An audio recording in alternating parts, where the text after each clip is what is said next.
The hope is that people here in New Jersey will listen to health guidance, wear masks, refrain from attending indoor holiday gatherings, because state officials, they want people to realize what they do over the holidays has a direct correlation on whether or not the Garden State sees a COVID-19 surge worse than the spring.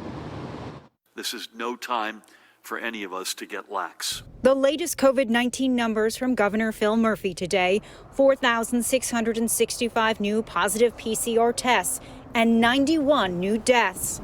This state's positivity rate above 13%. While the numbers of new cases are what provides the shock values for the headlines, and they should, it is the numbers in our hospitals which are of the greatest concern.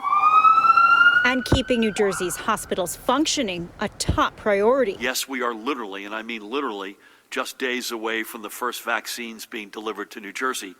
But we're still months away from the vaccination rates we will need to leave this pandemic behind us. The state is trying to prepare for a possible surge of hospitalizations, looking at different models. One where people do not listen to advice, they socialize, they celebrate, and they spread the coronavirus. The numbers are worse than what we saw in the spring surge. Will there be enough healthcare workers to take care of all of the COVID patients? There are no easily accessed reinforcements. Unlike the first surge, every state in the nation is experiencing the burden of this disease.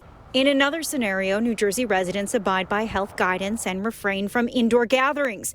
Governor Murphy says the state would not need to implement prior restrictions. If we can overperform as we did in the spring and truly recommit to doing the right things, we can push these numbers down even further.